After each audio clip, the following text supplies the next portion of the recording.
as mitrang tu do kuire changai hangai network su ya da bu do ko ai tha di thaning network ki problem se dum lai be se solution ma lai traga di tha do tal le na ai se tha dan lai re do ngasi je am ju matam kuire me ang theng na do ai na ko tang chang pa ni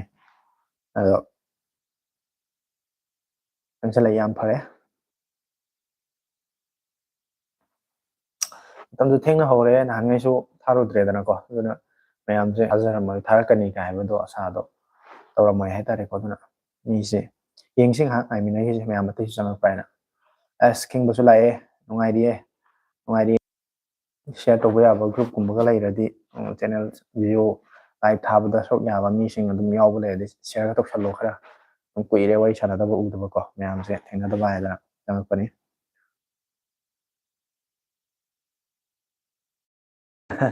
net chidi ma ne hani chang do dum lai re net chidi kan to re kare hai ni share file kum ba ma se sta install to dra ga de se live tha ba se ko ai ne ngang ba sap se mayam na phajana make sing ta da sap sap to bu nu ngai roi na ai se ayam na su tha di tha dra ba ni hai ta re do na si de mu lai na nu na mayam da ning jang an boy na ko nung tau ki ta re da u ba da sak khang de hai ka dra na ayam ba bo ayam ba so pa khang adum oi hostel da lai re amu sang do re hai re o king ba se nang class kya kai no king ba se hostel lai si bo mitang na bro kaino ta hangjage yai hango kaino kana ajit chulai yamba phone hai ro do hai birak tre hai ajit ai je oro ya de ko ai je personal problem khara lai wadi gi ai je koi na video ka thagat tre do ne khang mani ko do ai live pe su tha da ba tha ma makhai bu hanjala ka tha ni phajala ka dre ai na kitang ai je tanja chana ki dawa hai bu do oi ba tare aduna warau bino ai soidana ma ki di hairake na yam kana di khanjaram bane aduna hojik chu dum ningsing bi balai radi kari kamai to bono do bro 12 mu tha du ne hai em adu de kingba kai ngoni yamna kai no to bu matam ni yamna maru oi ba hai tare ko ekoi gi punsigi tangkak amani hojik lep tu se class 12 hai je ko yamna kingba ngang jam oi ri sahi je tang je ko ado chahi du di kulum doi ne hai chahi kem kai de kulum doi hai se angang ni ko masidi yam maru oi tangkak ne masi class 12 si fazana mai pak na ko sidai sidai ko na mark ka 75% 80% ga ngam kita ga di tongan tongan be exam ya makhal makhal me am lei dina ko adu mo yam sing de ko heng wai adu mai pak na adom da onsen ba ya na ba kai matik sa ba mi mo ina ba hai ga tare ne ko na mai na yam na maru oi tangkak ne hai tare class 12 sa hi bu di kulum do ya ti ma mon to spg fusion 60 fusion do oina lau ka yam ba hoi adu su pha bane ajit phaba phone ni moto SP60 fusion da dum advertise ka sumya ama urang mani youtube ka kai chang ba da dum pang to bodo advertise to ena phabe khatana ta matam da su dum phaba phone oi ki bani go mitrang ni wari mitrang ani suri hairi kai no mitrang ani suri se kai da no yenge mitrang 14 haibam aga amana karam no mitrang yawari 18280 okay kana kana oino si dimitrang ama aina handagi khoi channel sida dum yaw bus aina khanmana ama khantara khanba do ani sur me di wa po sha do ama khata wa ma le na keno na 12 fel oirakpa 2023 da thabune aduga irang kai kai tawde kem anjalu draba hai khengwa class 12 faudi lotion ba yam phai ko nang makha tam thagi na khalaga su tam thara roi na khalaga su si matam da class 12 ba yam minimum qualification standard oire ko ni matam de ni thabam tawda kai gumma ma apply tawge hai matam da class 12 si yam minimum criteria hai tare ni ko adu oi bani na masim de ko lotion ma phai 23k le ho re flipkart ta yam ba hai adu ajina kya da lau hui no hojikna kya 23 le hai je hongda re ra tang khala ira adu phone se ko ya mana di phone se khare di tang khala ni phone loina model khudi mak ta maram di india da chipset kari kari manufacturing to bu khot gi sidis da tax nung kari kari gst sum ma yam sine ko khara smartphone ya ba hojik kari ma man tang khala ni bro make mini M4 ga PC ga kana hena fani 60k fau wi manung da hai Mac mini M4 su dum yai Apple ge kano di ko ꯂꯦꯞꯇꯣꯞꯒꯨꯝꯕꯁꯤꯡ ꯌꯥꯝꯅ smooth ꯑꯣꯏ ꯑꯗꯨꯒ ꯄꯤꯁꯤꯒꯤꯗ ꯌꯥꯝꯅꯗꯤ ꯑꯗꯨꯝ ꯑꯐꯕ ꯑꯗꯨꯝ ꯐꯪꯒꯅꯤ ꯑꯅꯤꯁꯦ ꯑꯗꯣꯝꯒꯤ ꯑꯄꯥꯝꯕ ꯑꯣꯏꯔꯦ ꯑꯝꯇꯪ ꯈꯪꯗꯣꯛꯄꯤꯔꯣ ꯈꯤꯡꯕꯅ ꯎꯗꯕ ꯀꯨꯏꯔꯦ ꯍꯥꯏꯔꯤ ꯍꯣꯏ ꯑꯩꯁꯨ ꯃꯌꯥꯝꯁꯦ ꯊꯦꯡꯅꯗꯕ ꯌꯥꯝ ꯀꯨꯏꯔꯦ ꯑꯗꯨꯅ ꯂꯧꯒꯦ ꯇꯧꯕꯅꯤ ꯏꯌꯥꯝꯕ ꯂꯧꯗ꯭ꯔꯤ ꯍꯥꯏꯕ ꯑꯣꯀꯦ ꯑꯩꯗꯤ ꯑꯔꯤꯕꯅꯤ ꯍꯥꯏꯌꯦ ꯃꯤꯇ꯭ꯔꯪꯅ ꯑꯔꯤꯕꯅꯤ ꯑꯩꯗꯤ ꯑꯔꯤꯕꯅꯤ ꯍꯥꯏꯔꯤꯀꯣ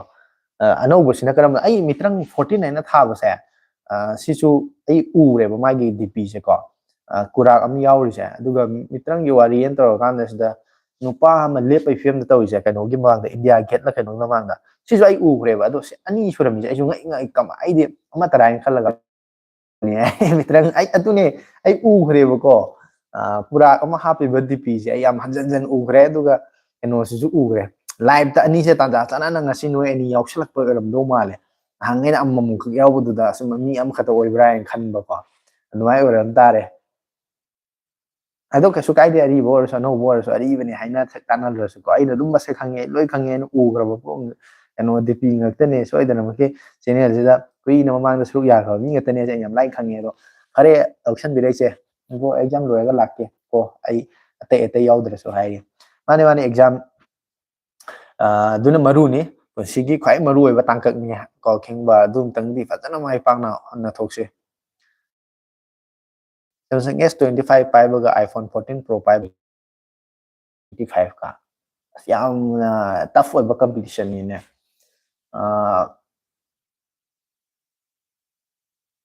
ꯗꯤꯁꯑꯦꯗꯚꯥꯟꯇꯦꯖ ꯈꯔ ꯂꯩ iPhone 14ꯒꯤꯁꯨꯀꯣ ꯃꯥꯒꯤ ꯉꯁꯥꯏꯒꯤ 14 Proꯗꯨꯗꯤ 15ꯗꯒꯤꯅꯤꯅ ꯇꯥꯏꯞ Cꯒ ꯑꯣꯏꯔꯛꯏꯗꯣ ꯑꯗꯨꯒꯨꯝꯕ ꯑꯗꯒꯤ ꯉꯁꯥꯏꯒꯤ ꯑꯇꯩ ꯀꯦꯃꯦꯔꯥ ꯑꯗꯤ ꯂꯣꯏꯅꯃꯛ ꯑꯅꯤꯁꯦ ꯌꯥꯝ ꯇꯐ ꯑꯣꯏꯕ ꯄꯣꯠꯅꯤ ꯑꯃ ꯍꯦꯛꯇ ꯌꯥꯏ ꯀꯩꯁꯨ ꯀꯥꯏꯗꯦ ꯍꯥꯏꯇꯥꯔꯦ 14 Proꯅꯗꯤ ꯈꯤꯇꯪ ꯅꯨꯡꯉꯥꯏꯒꯗꯧ ꯃꯥꯜꯂꯦ ꯒꯦꯝꯒꯨꯝꯕ ꯁꯥꯟꯅꯔꯛꯄꯗ ꯑꯩꯅ ꯍꯦꯟꯅ ꯀꯨꯏꯔꯝꯒꯅꯤ ꯍꯥꯏ ꯃꯤꯇ꯭ꯔꯪ 14 ꯃꯤꯇ꯭ꯔꯪꯒꯤ ꯋꯥꯔꯤꯅ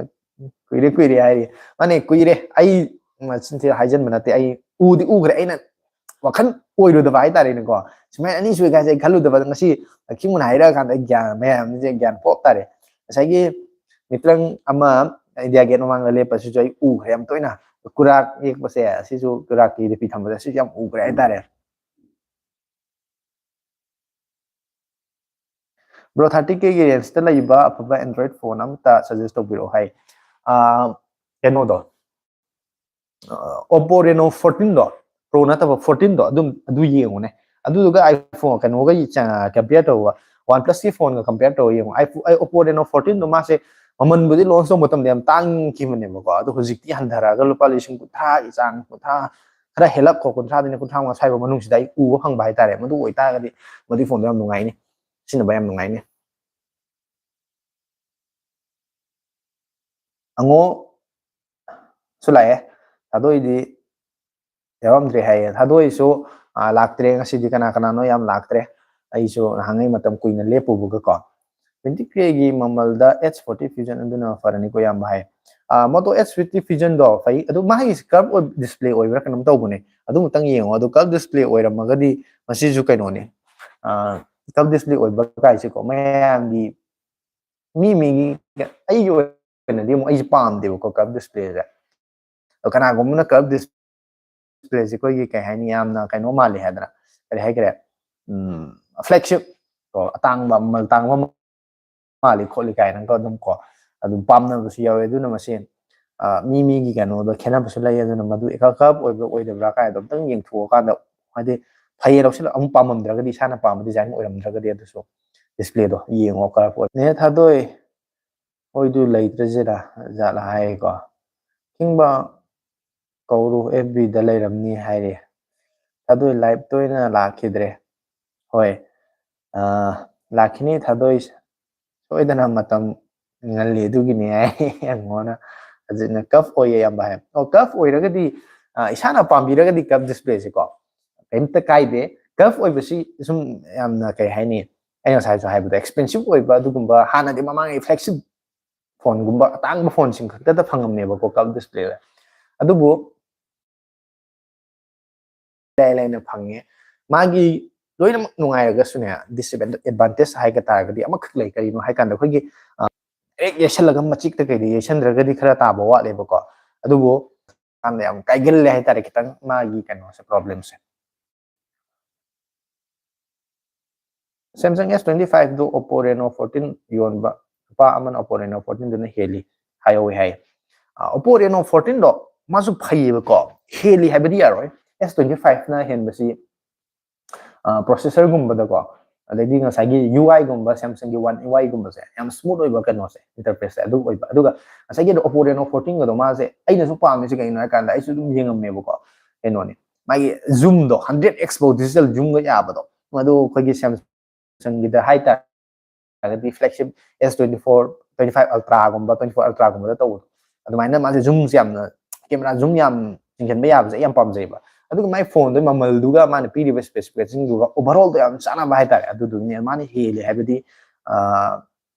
hiram khara de helam ba ya adu hiram khara da S25 yam pai haita ai FB ga paidre haire ni ne thadoi du ngai bani haidi ko ai yeng la ke thadoi do FB da laibra na tong bajida tong ke haina tong bajida yam do di mal hai mal pambudi pame yam ba hai ko soil chu lai asi di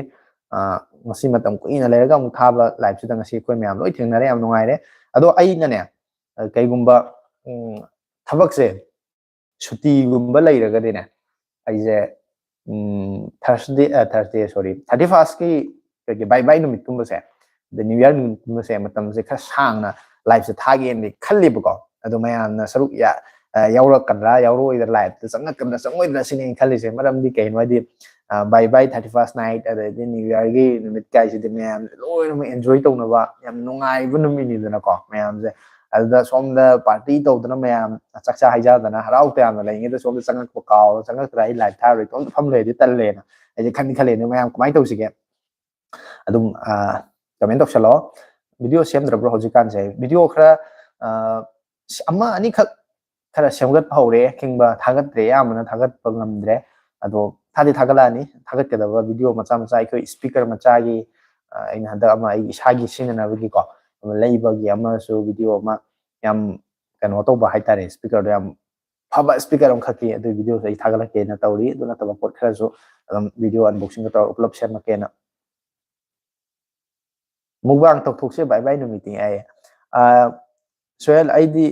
kuida bi yor ka ni haire ko mitrang na ko adune hakchang ma pha chana gi dene mayam je mitrang ai tom ta ngai du ne mayam di noi loina mitrang mo ro khingbo ro kana kana soel lo loina mai mai gi group mai ma na bo pang sing da party to na bye bye ni se enjoy to na ko chak sai ja to le nge da ga su sum da live sang ko do changning oi ba duna je thar roi chira tha jira yam khaja na ri do yeng ki se kari film da le ge to mayam mubang du di ne soel ya dia ba ko ado ya ba se kai noi da ai di tom ta se le ba ni tom ta sa ba mubang to bo do nungai bom khong ngi da kana ko bom ga pam na to samin na ka to ga nungai do bo po ne ba do mi tu enjoy to boy na ko do harau ni ai di kem leite ko bye bye lai ni ya lai na khoi na sak sana hai ja na ba to ja ma rom da di seng na hai ta di am phatta ba chana bi ama oi khale baram di phatta ba chana bi hai se ai ju dum yaw ni ko yaw ba di koi re to da ba bu di chahi ani hum su re to da ba du ta ga so mamang da di yaw ram mi da na ko yaw ni hai ba gi arthi kai na hai kan da masi ke no ne English calendar ni na ko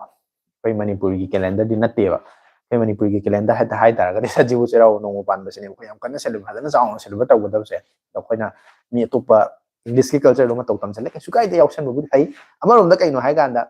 chahi ama loi ga chahi ma hapsa lak pai ja harau ngai kem lek ti ba chahi yam galak pai je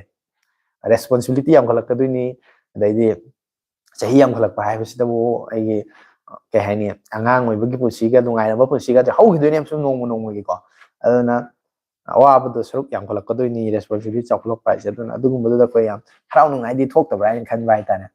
ro te te di khak de new year da di sok ta ngai thak ani bye bye da imoi no oi bana mapan book tho pa ya rai hai di okay king ba gi plan ji so dum ya di adu mo da hai do no king ba ai bu di khangau re mato H60 Fusion gi curve display ji problem lai bro ya bai problem lai te problem gi na te na sai ki ba to sai gi khut gi gi mata na khot pa loi mak taw ya na te ko ma ni tang kai gan ma hai ta re ne ko gi flat over display ni direct reaction ba na tra ma sik ta gum ta ga ꯀꯥꯏꯕ ꯈꯣꯠꯄ ꯈꯔ ꯇꯧꯕꯅꯦ ꯀꯔꯕꯁꯤꯗꯤ ꯃꯥꯏ ꯉꯁꯥꯏꯒꯤ ꯀꯣꯜꯂꯒ ꯈꯔ ꯇꯣꯡꯈꯠꯂꯒ ꯍꯦꯟꯒꯠꯂ ꯂꯩꯗꯅ ꯗꯤꯁꯄ꯭ꯂꯦꯗꯨꯅꯀꯣ ꯑꯗꯨꯅ ꯈꯨꯗꯛꯀꯤ ꯇꯥꯕ ꯈꯣꯠꯄ ꯇꯧꯕ ꯃꯇꯝꯁꯤꯗ ꯃꯁꯤ ꯃꯥꯒꯤꯗꯨꯅ ꯍꯦꯟꯅ ꯀꯩ ꯍꯥꯏꯅꯤ ꯀꯥꯏꯒꯟꯕ ꯍꯥꯏꯇꯥꯔꯦ ꯈꯔ ꯀꯥꯏꯒꯟꯕꯁꯤ ꯃꯥꯅ ꯈꯔ ꯔꯤꯛꯁꯁꯤ ꯈꯔ ꯂꯩꯕ ꯍꯥꯏꯇꯥꯔꯦ ꯃꯤꯇ꯭ꯔꯪꯅ ꯀꯩ ꯍꯥꯏꯅꯣ ꯃꯥꯏꯀ꯭ꯔꯣꯐꯣꯟꯒꯤꯗꯣ ꯁꯦꯝꯕꯤꯔꯛꯑꯣ ꯍꯥꯏꯌꯦ ꯃꯤꯇ꯭ꯔꯪ ꯃꯥꯏꯀ꯭ꯔꯣꯐꯣꯟꯒꯤꯗꯣ ꯀꯔꯝꯕ ꯃꯥꯏꯀ꯭ꯔꯣꯐꯣꯟꯅ ꯄꯥꯝꯃꯤꯁꯦ ꯑꯩꯁꯨ ꯃꯥꯏꯀ꯭ꯔꯣꯐꯣꯟ ꯑꯃ ꯑꯩꯅ ꯍꯧꯖꯤꯛ ꯁꯤꯖꯤꯟꯅꯔꯤꯕ ꯃꯥꯏꯀ꯭ꯔꯣꯐꯣꯟ ꯁꯤꯁꯦ ꯀꯩꯅꯣꯁꯦ ꯖꯤꯅꯥꯔꯣ ꯒ꯭ꯔꯦꯅꯥꯔꯣꯁꯦ ꯃꯇꯝꯁꯨ ꯀꯨꯏꯔꯦ ꯁꯤꯖꯤꯟꯅꯔꯛꯄ ꯁꯤ ꯒ꯭ꯔꯦꯅꯥꯔꯣꯁꯦ ꯑꯗꯨ ꯅꯨꯡꯕꯨꯗꯤ ꯅꯨꯡꯉꯥꯏ ꯃꯁꯤꯁꯨꯀꯣ ꯑꯗꯣ ꯈꯤꯇꯪ ꯑꯩꯁꯨ ꯑꯞꯒ꯭ꯔꯦꯗ ꯁꯤꯗꯒꯤ ꯈꯤꯇꯪ ꯐꯕ ꯑꯃ ꯑꯞꯒ꯭ꯔꯦꯗ ꯇꯧꯒꯦꯅ ꯈꯜꯂꯦꯕꯀꯣ ꯑꯗꯣ ꯃꯃꯜꯁꯦ ꯌꯥꯝ ꯍꯣꯡꯕꯁꯨ ꯑꯣꯏꯗꯦ ꯌꯥꯝ ꯇꯥꯡꯕꯁꯨ ꯅꯠꯇꯦ ꯑꯗꯨꯝ ꯆꯥꯡ ꯑꯃꯗ ꯑꯩꯁꯦ ꯁꯦꯝꯃꯒꯦꯅ ꯑꯗꯨꯗꯣ ꯂꯩꯕ ꯃꯇꯝꯗꯀꯣ ꯑꯗꯨꯒꯤ ꯌꯦꯡꯃꯤꯟꯅꯔꯁꯦ ꯑꯩꯅ ꯁꯤꯖꯤꯟꯅꯕ ꯄꯣꯠꯇꯣ ꯃꯌꯥꯝꯗ ꯁꯤ ꯅꯨꯡꯉꯥꯏ ꯅꯠꯇ꯭ꯔꯒ ꯅꯨꯡꯉꯥꯏꯇꯦꯗꯣ ꯑꯗꯨꯃꯥꯏꯅ ꯑꯣꯏꯅ ꯍꯥꯏꯔꯒ ꯑꯗꯨꯗꯣ ꯑꯣꯏꯅ ꯁꯖꯦꯁ ꯇꯧꯕꯗꯨꯅ ꯍꯦꯟꯅ ꯐꯗꯧ ꯃꯥꯜꯂꯦ ꯕ꯭ꯔꯣ ꯄꯨꯝꯅꯃꯛ ꯂꯥꯏꯔꯤꯛꯇ ꯂꯩꯔꯝꯃꯦ ꯍꯧꯖꯤꯛꯀꯥꯟꯁꯦ ꯃꯥꯅꯦ ꯈꯤꯡꯕ ꯂꯥꯏꯔꯤꯛ ꯃꯇꯝꯗ ꯍꯧꯖꯤꯛꯀꯤ ꯃꯇꯝꯗ ꯂꯥꯏꯔꯤꯛ ꯍꯩꯕ ꯍꯥꯏꯕꯁꯦ ꯂꯟꯅꯤ ꯂꯟꯅꯤ ꯍꯥꯏꯕꯁꯤ ꯀꯩꯅꯣ ꯍꯥꯏ ꯀꯥꯟꯗ ꯂꯥꯏꯔꯤꯛ ꯍꯩꯕ ꯂꯥꯏꯔꯤꯛ ꯇꯝꯕꯁꯦ ꯑꯩꯈꯣꯏꯅ ꯁꯔꯀꯥꯔꯒꯤ ꯊꯕꯛ ꯇꯧꯅꯕꯒꯤ ꯅꯠꯇꯦꯀꯣ ꯂꯥꯏꯔꯤꯛ ꯍꯩꯔꯒꯗꯤ हिरम खुदिमुक्त कानरे हाइतारे सरकारगी थबक तौनबैदमक्ता लाइक तंबदी अदु लानगनी एउ खन्ना मयामना दुमाइन खन्नबा अमा अइना हेक उबा हाइतारे कॉन्सेप्ट सरकार लाइक हाइरगा थबक चौम तौबा कायना को अमरोमदा थबक तौबा हाइबसे याम सेंगना हाइतारगदी मी मिनाइ ओइबगुम्बनी तसेंगना हाइबदा Redmi Note 15 से कमाइन तौगे Redmi दी आई सजेस्ट तौनिंगे सोहेल Redmi नतबा तो फोन येंगसे सही अमनी सिदा Redmi से क्या कन्ना फबु फोन से ओइदबको इबा बाबा थोकपना याद्रे ब्रो हाय माने इबा बाबा खक थोकपना दी यारोय खंगबा हईबा हाइना हईबा अमा दरकार अरमे माने खंगदबने को हिरम खुदिमक खंगदसु याइ खिंगबा को अइना हईबा अइना खंगबा हिरम अमददी को एक्सपर्ट ओगदबने सिगी लमसिददी मीना एंगोदा हेनजन मंगमरोय सिगी लमसिददी माना फने मरै हेलसु एंगोदा हेन मंगमरोय हेना को लेदना हिरम याम लेदना को चाम चनी लेदना लिसिंग लेदना को अदुइ मनुद लोइमक हईबदे आई ngमोयब मियोयबनिना को वासु वागनेब को ngमदबबुदी लेते होनरगदी अदुबु अइना अहिबा अमखक टॉपिक अमदा अइना बेस्ट ओइतारगदी को अदुमबने कोइना काय हाइने सब्जेक्ट एक्सपर्ट अदि करे के हाइने म्याम हिदो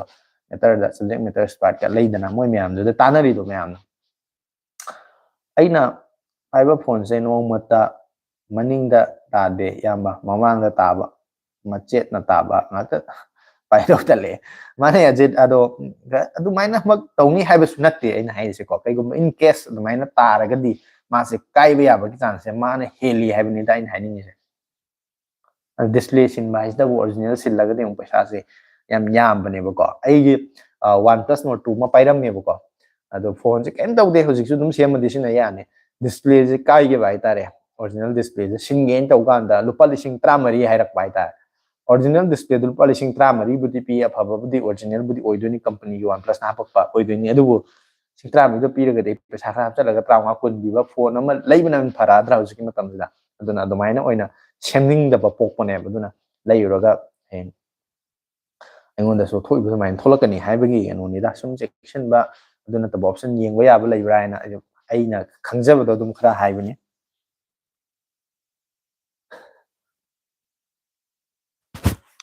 ꯏꯪꯂꯤꯁ ꯍꯜꯂꯛꯑꯦ ꯈꯔ ꯈꯔ ꯀꯩꯅꯣ ꯇꯧꯋꯦ ꯑꯩꯈꯣꯏ ꯌꯨꯝꯂꯣꯝꯗꯗꯤ ꯐꯖꯅ ꯏꯪꯉꯦꯀꯣ ꯐꯖꯅ ꯏꯪꯕ ꯍꯥꯏꯕꯨ ꯑꯁ ꯑꯩꯈꯣꯏꯒꯤ ꯂꯤꯛꯂꯥꯅ ꯅꯣꯡ ꯇꯥꯕ ꯑꯗꯨꯃꯥꯏꯅ ꯖꯤꯡꯒꯗꯒꯤ ꯌꯦꯅꯈꯥ ꯆꯨꯔꯤ ꯇꯥꯕꯤꯗꯒ ꯑꯩꯈꯣꯏ ꯏꯁꯤꯡ ꯑꯣꯔꯣꯔꯣ ꯇꯥꯕꯗꯣ ꯑꯗꯨꯃꯥꯏꯅ ꯇꯥꯏꯗꯅꯀꯣ ꯁꯤꯗꯅ ꯑꯃꯨꯛ ꯈꯤꯇꯪꯗꯤ ꯐꯔꯦꯕꯀꯣ ꯑꯗꯨꯒꯤ ꯆꯥꯡꯗꯗꯤ ꯏꯪꯗ꯭ꯔꯤꯕꯅꯦꯕ ꯑꯩꯈꯣꯏꯒꯤ ꯇꯤꯁꯥꯔꯠ ꯑꯃꯅ ꯑꯗꯨꯝ ꯂꯩꯕ ꯉꯝꯃꯤ ꯍꯥꯏꯇꯥꯔꯦ ꯖꯦꯀꯦꯠ ꯑꯄꯥꯕ ꯑꯗꯣ ꯉꯁꯤ ꯉꯔꯥꯡꯁꯤꯗꯤ ꯅꯣꯡ ꯅꯤꯅꯤꯁꯤꯗꯤ ꯑꯩꯈꯣꯏ ꯆꯍꯤ ꯂꯣꯏꯔꯝꯗꯥꯏ ꯅꯤꯡꯊꯝꯊꯥꯁꯤ ꯄꯨꯔꯥ ꯂꯣꯏꯔꯝꯗꯥꯏ ꯌꯧꯁꯜꯂꯛꯄꯒꯤ ꯇꯔꯛꯇ ꯆꯤꯡꯁꯤꯟꯕ ꯃꯇꯝꯗꯣ ꯋꯥꯛꯆꯤꯡꯗꯗꯤ ꯌꯧꯔꯦꯅ ꯋꯥꯛꯆꯤꯡꯒꯤ ꯎꯟ ꯇꯥꯕ ꯃꯇꯝ ꯀꯥꯏꯗ ꯌꯧꯁꯜꯂꯛꯑꯕꯅꯤꯅ ꯈꯤꯇꯪꯗꯤ ꯈꯔ ꯈꯔꯗꯤ ꯏꯪꯉꯛꯄ ꯑꯗꯨꯃꯥꯏꯅ ꯇꯧꯋꯤ ꯁꯤꯗ अंडर 20K दा हौजिक की अमता सजेस्ट तौबिरो हाय लुपा लिसिंग कुननि मनुंगदा सोयल येंगसे करी करंबा फोन लेगेन हाइफेट येंगे को आई कुइरन सम येंगदरे वीडियो सेमदरे से कावसु कावरे दुगा कावबत नतना करी हाइने अप टू डेट ओइद्रे हाय तारे हम सेन हायगदि हौजिक से अदो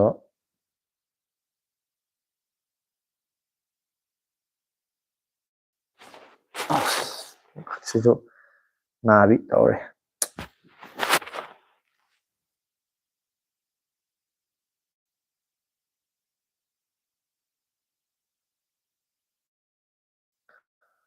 yengake soil ngakta ngai suggest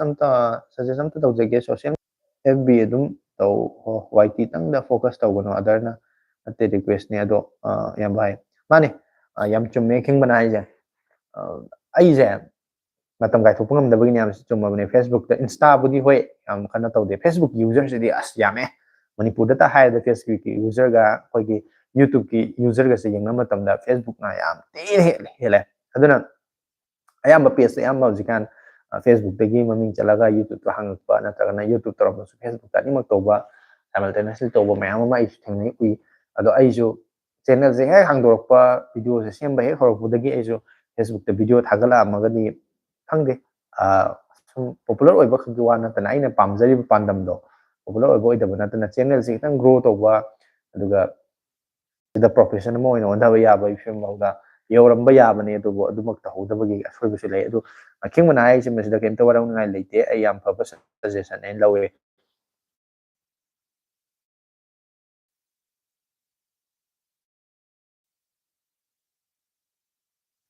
leirak paga temper la fowna faine yam ba as yam phai leibada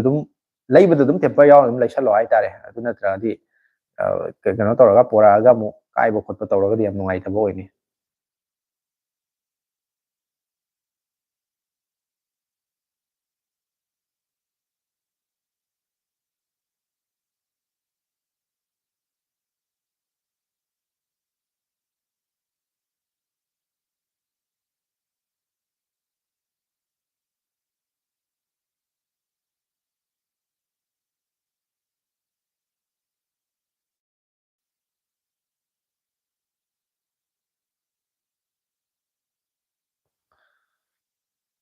YouTube da hana tawno Facebook da focus tawbiyo adu dana hena tek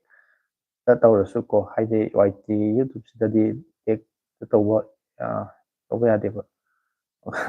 hoi kingba adumaina dimakti leiramo yade ka haibate adubu hoi sai Facebook ta haibato user si yammanina Manipur dagi yengba oirasu maitai lon ngangba mina yengba oirasu sai YouTube ki user haidare ni ko masing jiga Facebook ka di Facebook yam hen manina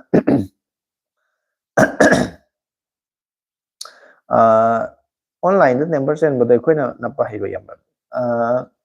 hoi kirangudi section na phajana kya lorga napa budi pathok tai ado haide haigani kano ajit kesu aruba thawak nate ai ngasi bawda ai temper glass amatta ai dukan da chalaga ningonda naphandri ai sana loi napsaba ngakani adum sana dum phajana dum section na tawraga chemba dum yabane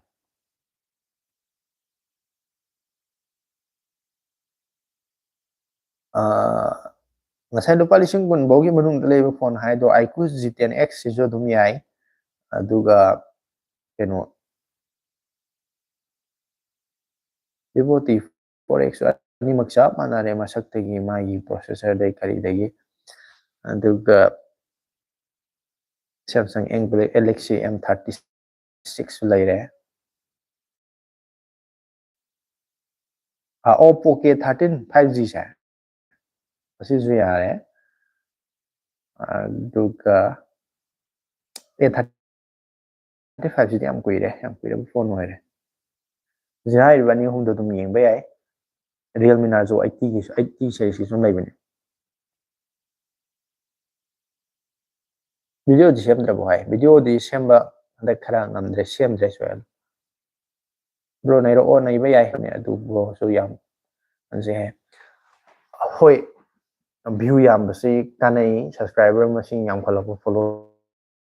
photo bo ni masing yam khala ba hai se kana dabdi nate adu bo aina masai ge ai jone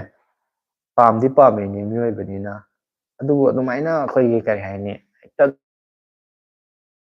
ꯑꯗꯨꯃꯛ ꯌꯧꯗ ꯌꯥꯗꯦ ꯑꯗꯨ ꯐꯪꯗ ꯌꯥꯗꯦ ꯀ ꯍꯥꯏꯕꯗꯣ target ꯑꯃꯗꯤ ꯂꯩꯔꯒꯁꯨꯅꯦ ꯌꯥꯝ ꯀꯥ ꯍꯦꯟꯖꯟꯅ ꯍꯧꯖꯤꯛ ꯇꯧꯅꯩꯗꯣ ꯑꯩ ꯈꯔ ꯎꯕ ꯍꯥꯏꯇꯥꯔꯦ ꯐꯦꯁꯕꯨꯛꯇꯒ ꯚ꯭ꯌꯨꯁ ꯈꯔ ꯐꯪꯅꯕꯒꯤꯗꯃꯛꯇ ꯁꯕꯁꯀ꯭ꯔꯥꯏꯕꯔ ꯈꯔ ꯌꯥꯝꯅꯕꯒꯤꯗꯃꯛꯇ ꯑꯩꯈꯣꯏꯒꯤ ꯊꯣꯛ ꯊꯥꯛ ꯃꯤꯉꯣꯟꯗ ꯅꯝꯊꯥꯛ ꯇꯧꯕꯒꯨꯝꯕ ꯑꯗꯩꯗꯤ ꯀꯩ ꯍꯥꯏꯅꯤ ꯉꯥꯏꯍꯥꯛ ꯉꯥꯏꯍꯥꯛꯀꯤ ꯊꯣꯛ ꯃꯣꯛꯀꯤ ꯊꯕꯛꯁꯦ ꯇꯧꯕꯁꯦ ꯑꯩꯗꯤ ꯀꯌꯥ ꯍꯩꯅꯗꯕ ꯍꯥꯏꯇꯥꯔꯦ ꯌꯥꯝ ꯁꯦꯡꯅ ꯍꯥꯏꯔꯕꯗ ꯁꯤꯃꯗꯤ ꯑꯩ ꯍꯩꯅꯗꯕ ꯍꯥꯏꯇꯥꯔꯦ ꯑꯗꯨꯅ ꯊꯣꯛ ꯃꯣꯛ ꯇꯧꯔꯒ ꯁꯕꯁꯀ꯭ꯔꯥꯏꯕꯔ ꯌꯥꯝꯅꯕ ꯚ꯭ꯌꯨ ꯌꯥꯝꯅꯕ ꯇꯧꯒꯦ ꯍꯥꯏꯇꯥꯔꯒꯗꯤ ꯅꯍꯥꯟꯅ ꯃꯁꯤꯡ ꯌꯥꯝꯃꯝꯕꯁꯨ ꯌꯥꯏ ꯇꯧꯔꯝꯕꯁꯨ ꯌꯥꯏꯀꯣ ꯑꯗꯣ ꯑꯩꯗꯤ ꯄꯥꯝꯗꯕꯅꯤ ꯌꯥꯝ ꯁꯦꯡꯅ ꯖꯦꯅ꯭ꯌꯨꯟ ꯑꯣꯏꯅ ꯉꯁꯤ ꯑꯩꯅ ꯂꯥꯏꯚ ꯊꯥꯕ ꯑꯩꯉꯣꯟꯗ ꯃꯤ ꯂꯤꯁꯤꯡꯒ ꯆꯞ ꯃꯥꯟꯅꯩꯕꯗꯣ ꯑꯗꯨ ꯄꯥꯝꯕꯩꯁꯨꯅꯤ ꯑꯩꯅ ꯑꯗꯨ ꯇꯧꯁꯤ ꯀꯩꯁꯨ ꯀꯥꯏꯗꯦ ꯑꯗꯨ ꯍꯦꯟꯒꯠꯂꯛꯄ ꯍꯥꯏꯕꯁꯤꯗꯤ ꯐꯅꯤꯡꯉꯥꯏ ꯑꯐꯕ ꯉꯥꯛꯇꯅꯤꯀꯣ ꯀꯔꯕꯀꯤ ꯗꯤꯁꯄ꯭ꯂꯦꯗꯨꯗꯤ ꯏꯌꯥꯝꯕꯕꯨ ꯍꯥꯏ ꯍꯣꯏ ꯀꯔꯕ ꯑꯣꯏꯕ ꯗꯤꯁꯄ꯭ꯂꯦꯗꯨꯕꯨꯗꯤ ꯅꯞꯄ ꯈꯔ ꯅꯨꯡꯉꯥꯏꯔꯣꯏ ꯒꯨꯝꯕ ꯒꯞ ꯇꯧꯔꯒ ꯀꯩ ꯍꯥꯏꯅꯣ ꯒꯨꯝꯕ ꯇꯧꯔꯒ ꯒꯞꯒꯨꯝꯕ ꯇꯧꯔꯒ ꯍꯥꯏꯗꯣ ꯃꯥꯏ ꯍꯥꯏꯁꯤ ꯀꯩ ꯍꯥꯏꯅꯣ ꯑꯩꯁꯨ ꯒ꯭ꯌꯥꯟ ꯇꯥꯗꯦ ꯀꯥ ꯍꯦꯟꯅꯗꯤ ꯇꯧꯗꯕꯅ ꯂꯣꯏꯔꯕ꯭ꯔꯣ ꯍꯥꯏ ꯀꯩꯅꯣꯅꯦ ꯑꯩꯈꯣꯏꯒꯤ ꯚ꯭ꯌꯨ ꯌꯥꯝꯅꯕ ꯍꯥꯏꯗꯅꯅꯦ ꯑꯩꯈꯣꯏꯒꯤ ꯑꯣꯏꯗ ꯄꯥꯗ ꯈꯪꯗꯦꯅꯦ ꯀꯃꯥꯏꯅ ꯍꯥꯏꯗꯣꯏꯅꯣ ꯁꯝꯅ ꯍꯥꯏꯔ ꯀꯥꯟꯗ ꯍꯤꯟꯗꯤꯗ ꯍꯥꯏꯗꯣ ꯃꯨꯖꯔꯥ ꯍꯥꯏꯌꯦ ꯐꯟꯐꯥ ꯆꯣꯡꯉꯒ ꯍꯥꯏꯗꯤ ꯚꯦꯂꯨ ꯀꯩꯝ ꯌꯥꯎꯗꯕꯗꯣ ꯉꯥꯏꯍꯥꯛꯀꯤ ꯃꯤꯠꯀꯤ ꯖꯒꯣꯏ ꯃꯤꯠꯀꯤ ꯀꯨꯝꯍꯩꯒꯗꯤ ꯑꯣꯏꯕ ꯌꯥꯏꯀꯣ ꯑꯗꯨꯒ ꯃꯤꯉꯣꯟꯗ ꯑꯗꯨꯗꯨꯅ ꯑꯩꯅ ꯁꯝꯅ ꯍꯥꯏꯔꯀꯥꯟꯗ ꯃꯤꯅꯤꯠ ꯑꯃ ꯚꯤꯗꯤꯑꯣ ꯌꯦꯡꯕ ꯃꯇꯝꯗ ꯃꯤꯅꯤꯠ ꯑꯃꯇꯪ ꯌꯦꯡꯉꯁꯨ ꯄꯨꯡꯈꯥꯏ ꯑꯃꯇ ꯌꯦꯡꯉꯁꯨ ꯅꯠꯇ꯭ꯔꯒ ꯁꯦꯀꯦꯟ ꯀꯨꯟꯊ꯭ꯔꯥꯇꯪ ꯔꯤꯜꯁ ꯑꯃꯇ ꯌꯦꯡꯉꯁꯨ ꯑꯩꯈꯣꯏ ꯅꯨꯡꯉꯥꯏꯕ ꯏꯟꯐꯣꯔꯃꯦꯇꯤꯚ ꯑꯣꯏꯕ ꯑꯗꯩꯗꯤ ꯑꯩꯈꯣꯏꯗ ꯀꯥꯟꯅꯕ ꯄꯤꯕ ꯚꯤꯗꯤꯑꯣ ꯃꯈꯜ ꯃꯌꯥꯝ ꯂꯩꯗꯅꯀꯣ ꯑꯗꯨꯃꯥꯏꯅ ꯑꯣꯏꯍꯟꯅꯤꯡꯕ ꯍꯥꯏꯇꯥꯔꯦ ꯃꯇꯝꯁꯤꯅ ꯃꯔꯨꯅꯤ ꯇꯥꯏꯝ ꯏꯁ ꯃꯅꯤ ꯍꯥꯏꯅꯩꯗꯅꯀꯣ ꯑꯁꯦꯡꯕ ꯃꯇꯝ ꯍꯥꯏꯕꯁꯦ ꯈ꯭ꯋꯥꯏ ꯃꯔꯨꯅꯤ ꯑꯗꯣ ꯑꯩ ꯃꯇꯝ ꯃꯥꯡꯅ ꯌꯦꯡꯉꯤꯗ ꯑꯩꯉꯣꯟꯗ ꯀꯥꯟꯅꯕ ꯀꯩꯒꯨꯝꯕ ꯑꯃ ꯐꯪꯍꯟꯕꯗꯣ ꯑꯗꯨꯒꯨꯝꯕ ꯀꯣꯟꯇꯦꯟ ꯑꯣꯏꯅ ꯇꯧꯔꯀꯥꯟꯗ ꯁꯦꯝꯕꯗꯤ ꯐꯩ ꯍꯥꯏꯅ ꯈꯟꯕ ꯑꯗꯨꯒꯤꯅꯦ ꯁꯨꯝ ꯑꯩꯅ ꯈꯟꯕꯁꯦ ꯕ꯭ꯔꯣ ꯍꯣꯏꯅꯁꯨ ꯑꯗꯨꯃꯥꯏꯅ ꯇꯧꯔꯛꯅꯤꯗꯤ ꯊꯥꯖꯗꯦ ꯑꯩꯗꯤ ꯇꯧꯁꯨ ꯇꯧꯔꯣꯏ ꯇꯧꯒꯦꯁꯨ ꯈꯟꯗꯦ ꯄꯨꯟꯁꯤꯗꯀꯣ ꯑꯗꯨꯃꯥꯏꯅ ꯇꯧꯒꯗꯕ ꯑꯣꯏꯔꯝ ꯇꯥꯔꯗꯤ ꯅꯍꯥꯟꯅ ꯇꯧꯔꯝꯕꯁꯨ ꯌꯥꯔꯦ ꯑꯗꯨꯒ ꯇꯧꯁꯨ ꯇꯧꯗ꯭ꯔꯤꯁꯤꯅꯦ ꯇꯧꯁꯨ ꯂꯩꯇꯦ ꯇꯨꯡꯗ ꯀꯩ ꯃꯊꯦꯜ ꯆꯥꯔꯒꯦꯕꯣ ꯍꯥꯏ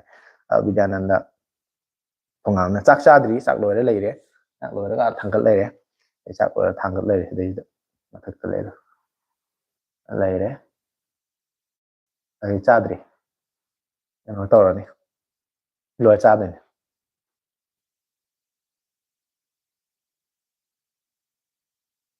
ꯒꯝꯅ ꯇꯧꯔꯒ ꯅꯞꯄꯗꯨꯅꯦ ꯌꯥꯝ ꯍꯥꯏ ꯒꯝꯅ ꯇꯧꯔꯒ ꯅꯞꯄ ꯍꯥꯏꯁꯦ ꯃꯁꯥꯒꯤ ꯒꯝ ꯌꯥꯎꯕꯗꯣ ꯑꯩꯈꯣꯏꯅ ꯑꯩꯅ ꯁꯨꯃꯥꯏꯅ ꯊꯥꯗꯕ ꯃꯇꯝꯗ ꯁ꯭ꯀ꯭ꯔꯤꯟꯗꯣ ꯊꯥꯗꯕ ꯃꯇꯝꯗ ꯈꯤꯇꯪ ꯁꯣꯏꯈ꯭ꯔꯁꯨ ꯑꯃꯨꯛ ꯐꯛꯀꯠꯂꯒ ꯑꯗꯨꯝ ꯊꯥꯗꯕ ꯑꯗꯨꯝ ꯌꯥꯕꯅꯦ ꯀꯩꯝꯇ ꯂꯩꯇꯕꯅꯦ ꯗꯥꯛ ꯑꯗꯣ ꯍꯣꯏ ꯃꯃꯥꯏꯗꯣ ꯆꯦꯛꯁꯤꯟꯅ ꯈꯤꯇꯪ ꯃꯇꯥꯏꯗ ꯀꯩꯗ ꯐꯖꯅ ꯈꯨꯅꯥꯡ ꯆꯥꯗꯅꯕ ꯀꯩ ꯇꯧꯅꯕ ꯍꯥꯏꯇꯥꯔꯦ ꯑꯗꯨꯃꯥꯏꯅ ꯈꯤꯇꯪ ꯍꯦꯟꯗꯜ ꯇꯧꯕꯗꯣ ꯐꯖꯅ ꯀꯦꯌꯔꯗ ꯍꯦꯟꯗꯜ ꯇꯧꯕꯗꯤ ꯃꯊꯧ ꯈꯤꯇꯪꯕꯨꯗꯤ ꯇꯥꯏꯌꯦꯕꯀꯣ ꯑꯗꯣ ꯑꯗꯨꯃꯛꯅꯤ ꯀꯩꯅꯣ ꯃꯤ ꯗꯨꯀꯥꯟꯗ ꯆꯠꯂꯒ ꯀꯩꯗ ꯇꯧꯗꯦ ꯃꯣꯏ ꯍꯩꯔꯦ ꯃꯣꯏꯅ ꯑꯦꯛꯁꯄꯤꯔꯤꯌꯦꯟꯁ ꯂꯩꯔꯦ ꯍꯥꯏꯕꯒꯤ ꯃꯣꯏꯅ ꯈꯤꯇꯪ ꯁꯠ ꯍꯩꯅ ꯁꯤꯡꯅ ꯇꯧꯋꯦ ꯍꯥꯏꯕꯅꯤ ꯃꯣꯏꯁꯨ ꯃꯤꯑꯣꯏꯕꯅꯤ ꯑꯗꯨꯝ ꯇꯧꯔ ꯍꯩꯔꯛꯏꯅꯦ ꯑꯩꯈꯣꯏꯁꯨ ꯑꯗꯨꯝ ꯇꯧꯔ ꯍꯩꯗꯣꯏꯅꯤ ꯀꯩꯅꯣ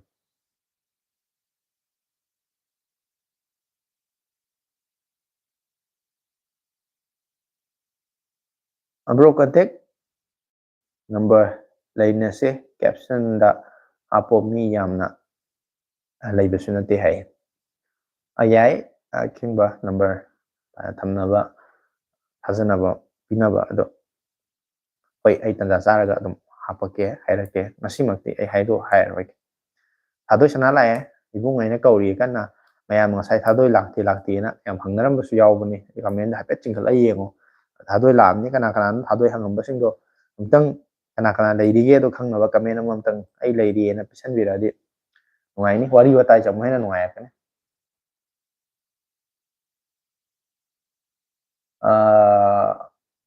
ꯑꯣꯖꯥ ꯂꯦꯞꯇꯣꯞ ꯑꯟꯗꯔ 30Kꯗ ꯂꯩꯕꯁꯤ ꯚꯤꯗꯤꯑꯣ ꯏꯗꯤꯇꯤꯡ ꯅꯨꯡꯉꯥꯏꯕ ꯑꯣꯏꯒꯗ꯭ꯔꯥ ꯃꯤꯅꯤꯃꯝꯗ ꯀꯌꯥ ꯄ꯭ꯔꯥꯏꯁ ꯂꯩꯒꯅꯤ ꯂꯨꯄꯥ 30,000 ꯐꯥꯎꯒꯤ ꯔꯦꯟꯖꯇꯗꯤ ꯚꯤꯗꯤꯑꯣ ꯏꯗꯤꯇꯤꯡꯗꯗꯤ ꯈꯤꯇꯪ ꯅꯨꯡꯉꯥꯏꯕ ꯋꯥꯠꯀꯅꯤ ꯑꯌꯥꯝꯕꯅ ꯂꯨꯄꯥ 30,000 ꯐꯥꯎꯒꯤ ꯔꯦꯟꯖꯁꯤ ꯌꯦꯡꯕꯁꯦ Ryzen 3 ꯒꯨꯝꯕ Intel i3ꯗ 11 12 ꯖꯦꯅꯦꯔꯦꯁꯟꯒꯨꯝꯕ ꯑꯗꯨꯝꯕꯇ ꯐꯪꯉꯦꯕꯀꯣ ꯑꯗꯨꯝꯕ ꯂꯦꯞꯇꯣꯞ ꯉꯥꯛꯇ ꯑꯣꯏꯅ ꯇꯧꯋꯤ ꯑꯗꯨꯗꯗꯤ ꯚꯤꯗꯤꯑꯣ ꯏꯗꯤꯇꯤꯡꯗꯗꯤ ꯌꯥꯝ ꯁ꯭ꯃꯨꯠ ꯑꯣꯏꯕ ꯅꯨꯡꯉꯥꯏꯕ ꯑꯗꯨꯝꯕꯗꯤ ꯑꯣꯏꯔꯣꯏ ꯑꯗꯣ ꯂꯨꯄꯥ 50,000 ꯃꯨꯛꯀ ꯌꯧꯔꯒꯗꯤ ꯂꯦꯞꯇꯣꯞ ꯑꯣꯏꯔꯒꯗꯤ ꯑꯗꯨꯃꯥꯏꯅ ꯑꯗꯣ 50 ꯌꯧꯗ꯭ꯔꯕꯤꯗ PC ꯑꯃ ꯕꯤꯜ ꯇꯧꯔꯒꯗꯤ i5 ꯍꯧꯖꯤꯛꯀꯤ ꯃꯇꯝꯗ 10 11 ꯖꯦꯅꯦꯔꯦꯁꯟꯒꯨꯝꯕ i7ꯒꯨꯝꯕꯒꯤ ꯄ꯭ꯔꯣꯁꯦꯁꯔ ꯑꯃ ꯍꯥꯞꯄꯒ ꯁꯦꯝ ꯇꯥꯔꯒꯗꯤ ꯚꯤꯗꯤꯑꯣ ꯏꯗꯤꯇꯤꯡꯒꯨꯝꯕ ꯑꯗꯨꯝ ꯒꯦꯝ ꯁꯥꯟꯅꯕꯒꯨꯝꯕꯗ ꯑꯗꯨꯝ ꯅꯨꯡꯉꯥꯏꯅꯤ ꯃꯔꯨꯑꯣꯏꯅ ꯏꯗꯤꯇꯤꯡꯒꯨꯝꯕ ꯇꯧꯒꯦ ꯍꯥꯏꯔꯒꯗꯤ ꯂꯦꯞꯇꯣꯞꯇꯣ ꯌꯦꯡꯕ ꯃꯇꯝꯗ ꯑꯦꯅꯤ ꯄ꯭ꯔꯣꯁꯦꯁꯔ ꯌꯥꯎꯔꯝ ꯇꯥꯔꯒꯁꯨ ꯁꯝꯅ ꯍꯥꯏꯔꯀꯥꯟꯗ i3 10 11 ꯖꯦꯅꯦꯔꯦꯁꯟ ꯑꯣꯏꯔꯝ ꯇꯥꯔꯒꯁꯨ ꯃꯁꯥꯒꯤꯀꯣ ꯗꯦꯗꯤꯀꯦꯇꯦꯠ ꯒ꯭ꯔꯥꯐꯤꯛ ꯀꯥꯔꯠꯁꯀꯨꯝꯕ ꯌꯥꯎꯕ ꯑꯃ ꯌꯦꯡꯕꯤꯌꯨ ꯑꯗꯨꯅ ꯈꯤꯇꯪ ꯍꯦꯟꯅ ꯅꯨꯡꯉꯥꯏꯔꯛꯀꯅꯤ ꯀꯩ ꯃꯊꯦꯜ ꯆꯥꯔꯒꯦ ꯍꯥꯏꯌꯦ ꯑꯩ ꯆꯥꯗ꯭ꯔꯤ ꯊꯥꯗꯣꯏ ꯆꯥꯛꯇꯤ ꯂꯣꯏꯔ ꯂꯩꯔꯦ ꯅꯪ ꯂꯥꯛꯇ꯭ꯔꯤꯉꯩꯗ ꯍꯧꯖꯤꯛꯇ ꯆꯐꯨꯒ ꯂꯣꯏ ꯎꯍꯟꯈ꯭ꯔꯕꯅꯤ ꯃꯌꯥꯝꯗ ꯆꯥꯛꯁꯤ ꯑꯩ ꯂꯥꯏꯚ ꯊꯥ ꯂꯣꯏꯔ ꯆꯥꯗꯣꯏꯅꯤ ꯉꯁꯥꯏꯁꯦ ꯂꯥꯏꯚ ꯊꯥꯒꯦ ꯇꯧꯕꯗ ꯑꯩꯅ ꯌꯦꯡꯕ ꯃꯇꯝꯗ ꯄꯨꯡ 10 ꯃꯈꯥꯏ ꯆꯥꯛ ꯆꯥ ꯇꯣꯛꯄ ꯍꯦꯛ ꯊꯥꯕ ꯃꯇꯝꯗ 11 ꯇꯥꯈ꯭ꯔꯅꯤ ꯑꯩ ꯈꯪꯉꯦ ꯑꯗꯨꯅ ꯑꯗꯨꯝ ꯑꯩꯅ 11 ꯇꯥꯔ ꯆꯪꯉꯛꯄꯗꯗꯤ ꯅꯤꯡꯊꯝꯊꯥꯒꯤ ꯃꯇꯝꯅꯤ ꯊꯦꯡꯉꯕ ꯑꯍꯤꯡ ꯅꯣꯡꯌꯥꯏ ꯆꯕꯨꯛ ꯑꯩꯗꯣ ꯌꯧꯔꯕꯅꯤꯅꯀꯣ ꯃꯌꯥꯝꯁꯦ ꯂꯣꯏ ꯇꯨꯝꯅꯔꯝ ꯇꯥꯔꯦ ꯑꯝꯇ ꯊꯦꯡꯅꯗ ꯇꯥꯔꯦ ꯋꯥꯔꯤ ꯋꯥꯇꯥꯏꯁꯦ ꯑꯝꯇ ꯁꯥꯟꯅꯍꯧꯗ ꯇꯥꯔꯦ ꯂꯣꯏꯔꯒ ꯊꯥꯔꯒꯦꯅ ꯑꯗꯨꯒꯤ ꯆꯪꯉꯛꯄꯅꯦ ꯅꯦ ꯊꯥꯗꯣꯏ ꯅꯨꯡꯉꯥꯏꯔꯤꯕ꯭ꯔꯥ ꯍꯥꯏꯔꯤꯌꯦ ꯅꯌꯥ ꯅꯨꯄꯥꯅ ꯀꯧꯔꯤ ꯈꯤꯡꯕꯅ ꯅꯦꯅꯦ ꯍꯥꯏꯗꯅ ꯑꯝꯇ ꯈꯨꯝꯕꯤꯈꯣ ꯅꯨꯡꯉꯥꯏꯔꯤꯕ꯭ꯔꯥ ꯍꯥꯏꯅ ꯍꯪꯉꯤꯁꯦ ꯀꯨꯏꯔꯝꯃꯅꯤ ꯃꯥꯁꯨ ꯊꯦꯡꯅꯗꯕ ꯈꯤꯡꯕ ꯅꯨꯡꯉꯥꯏꯔꯤ ꯍꯥꯏꯔꯤꯅꯦ ꯅꯨꯡꯉꯥꯏꯒꯗꯕꯅꯤꯀꯣ ꯃꯇꯝ ꯄꯨꯝꯕꯗ ꯅꯨꯡꯉꯥꯏ ꯂꯩꯒꯗꯕꯅꯤ ꯋꯥꯔꯁꯨ ꯋꯥꯈꯜꯁꯦ ꯑꯋꯥꯕ ꯋꯥꯈꯜꯁꯦ ꯀꯥꯎꯊꯣꯛꯑꯒ ꯅꯨꯡꯉꯥꯏꯕ ꯋꯥꯈꯜ ꯈꯜꯂ ꯅꯨꯡꯉꯥꯏꯊꯣꯛꯑ ꯂꯩꯒꯗꯕꯅꯤ ꯄꯨꯟꯁꯤ ꯍꯥꯏꯕꯁꯦ ꯑꯃꯨꯛꯇ ꯄꯣꯛꯄ ꯃꯤꯑꯣꯏ ꯃꯄꯣꯛꯅꯤ ꯅꯨꯡꯉꯥꯏꯅ ꯍꯤꯡꯕ ꯍꯥꯏꯕꯁꯦ ꯌꯥꯝ ꯗꯔꯀꯥꯔ ꯇꯥꯏ ꯅꯨꯡꯉꯥꯏꯅ ꯍꯤꯡꯕ ꯍꯥꯏꯕꯁꯦ ꯑꯩꯒꯤ ꯋꯥꯈꯜꯒꯤ ꯃꯈꯥ ꯄꯣꯜꯂꯤ ꯑꯗꯣ ꯍꯤꯟꯗꯨ ꯙꯔꯃꯗ ꯍꯥꯏꯅꯕ ꯂꯩꯗꯥꯏꯅꯦ ꯕ꯭ꯔꯍ꯭ꯃꯥꯅꯐꯧꯗ ꯃꯄꯣꯛ ꯇꯔꯦꯠ ꯇꯧꯔꯒ ꯄꯣꯛꯀꯦ ꯐꯪꯂꯕ ꯃꯤꯑꯣꯏ ꯃꯄꯣꯛꯅꯤ ꯍꯥꯏꯁꯦ ꯑꯗꯨ ꯆꯨꯝꯃꯝꯕꯁꯨ ꯌꯥꯏꯀꯣ ꯑꯩꯈꯣꯏꯅ ꯎꯔꯨꯕꯗꯤ ꯅꯠꯇꯦ ꯕ꯭ꯔꯍ꯭ꯃꯥ ꯕꯤꯁꯅꯨ ꯃꯍꯦꯁꯋꯔ ꯀꯥꯏꯅ ꯍꯥꯏꯅꯔꯤꯅ ꯃꯣꯏꯅ ꯍꯥꯏꯔꯤꯁꯤꯡꯗꯣ ꯂꯩꯔꯤꯔ ꯂꯩꯇ꯭ꯔꯁꯨ ꯈꯪꯄꯣꯟꯇꯦꯀꯣ ꯂꯥꯏ ꯍꯥꯏꯁꯦ ꯑꯗꯣ ꯀꯩꯒꯨꯝꯕ ꯂꯩꯔꯝ ꯇꯥꯔꯒꯗꯤ ꯆꯨꯝꯃꯝꯕꯁꯨ ꯌꯥꯏ ꯑꯗꯨꯅ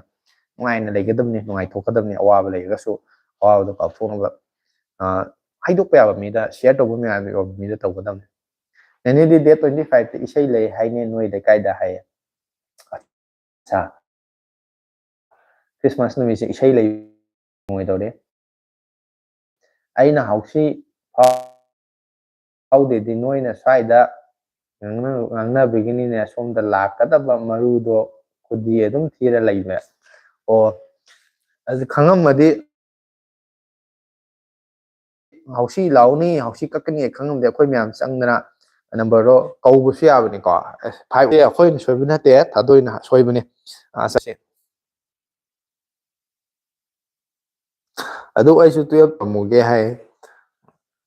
ꯍꯤꯡꯕ ꯑꯩꯈꯣꯏꯗ ꯃꯌꯥꯝꯗ ꯍꯥꯏꯇꯥꯔꯦꯀꯣ ꯊꯥꯗꯣꯏꯗ ꯈꯪꯗꯦ ꯀꯅꯥꯗ ꯅꯪꯅ ꯇ꯭ꯔꯤꯠ ꯇꯧꯅꯤꯡꯕ ꯃꯤ ꯈꯨꯗꯤꯡꯃꯛ ꯑꯦꯅꯤ ꯏꯃꯥ ꯕꯕꯥꯗ ꯈ꯭ꯋꯥꯏꯗꯒꯤ ꯐꯕ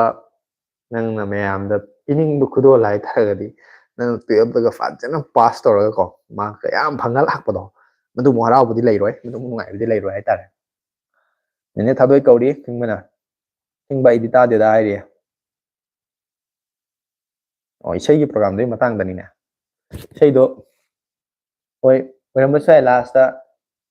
ꯏꯁꯩꯕꯨꯗꯤ ꯂꯩ ꯍꯥꯏꯔꯒ ꯃꯌꯥꯝ ꯑꯣꯟꯖꯟꯅꯔꯒ ꯃꯩꯐꯨ ꯇꯤꯔ ꯁꯛꯄ ꯑꯣꯏꯔꯝꯕꯁꯨ ꯌꯥꯏꯀꯣ ꯏꯁꯩꯗꯤ ꯑꯗꯨꯝ ꯂꯩꯅꯤ ꯅꯨꯃꯤꯠꯇꯨ ꯁꯨꯡꯁꯣꯏ ꯁꯣꯏꯗꯅ ꯂꯩꯅꯤ ꯏꯁꯩꯒꯤ ꯋꯥꯗꯤ ꯑꯗꯨꯝ ꯑꯩꯈꯣꯏ ꯁꯤ ꯂꯥꯏꯐꯁꯤꯗꯁꯨ ꯑꯗꯨꯝ ꯂꯩꯔꯛꯄꯁꯨ ꯌꯥꯏ ꯏꯁꯩꯒꯤ ꯋꯥꯗꯤꯀꯣ ꯑꯗꯣ ꯁꯛꯀꯗꯧꯔꯤꯕ ꯁꯤꯡꯒꯔꯗꯨꯒꯨꯝ ꯑꯣꯟꯅꯔꯛꯄ ꯇꯥꯅꯤꯡꯕ ꯈꯣꯟꯖꯦꯜꯗꯣ ꯑꯣꯏꯔꯛꯇꯕ ꯑꯗꯨꯝꯕ ꯑꯣꯏꯔꯛꯄꯗꯤ ꯈꯪꯗ꯭ꯔꯦ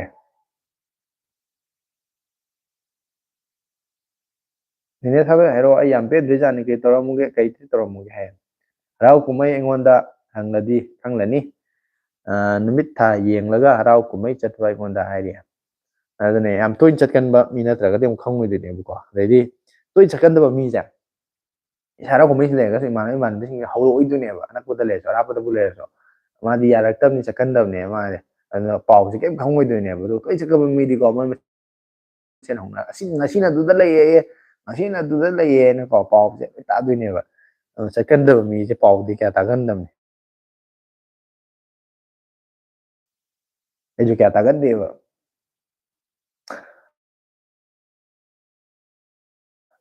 ꯂꯦꯞꯇꯣꯞꯇ ꯚꯤꯗꯤꯑꯣ ꯏꯗꯤꯇꯤꯡ ꯅꯨꯡꯉꯥꯏꯒꯗꯕ ꯑꯃꯗ ꯑꯦꯞ ꯈꯔ ꯑꯗꯨꯝ ꯁꯤꯖꯤꯟꯅꯕꯗ ꯅꯨꯡꯉꯥꯏꯗꯧꯕ ꯒꯦꯝꯁꯨ ꯁꯥꯟꯅꯕꯗ ꯌꯥꯒꯗꯕ ꯈꯪꯖꯤꯟꯕꯗ ꯀꯩ ꯍꯥꯏꯅꯣ ꯈꯪꯖꯤꯟꯕꯗ ꯀꯥꯟꯅꯗꯧꯕ ꯚꯤꯗꯤꯑꯣ ꯁꯦꯝꯕꯤꯔꯛꯑꯣ ꯍꯣꯏ KFB51 ꯍꯥꯏꯔꯤꯕ ꯚꯤꯗꯤꯑꯣꯗꯣ ꯑꯗꯨꯒꯤ ꯃꯇꯥꯡꯗ ꯑꯩ ꯁꯦꯝꯅꯕ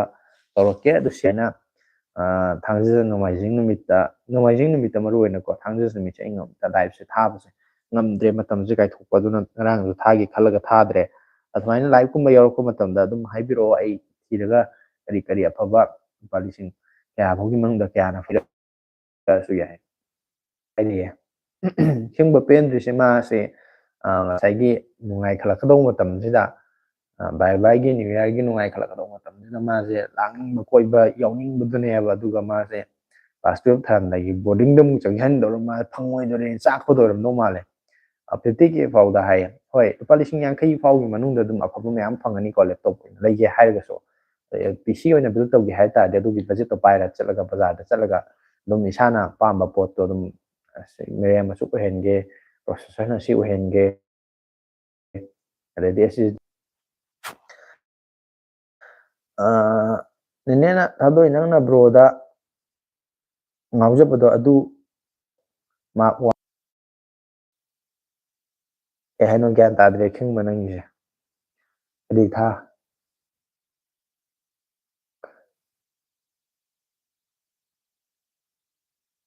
ꯈꯤꯡꯕ ꯐꯖꯅ ꯏꯔꯣ ꯅꯪꯒꯤꯁꯦ ꯀꯩꯅꯣꯝ ꯌꯥꯎꯔꯤ ꯁꯤꯗꯩꯁꯤꯗ ꯃꯔꯛꯁꯤꯗ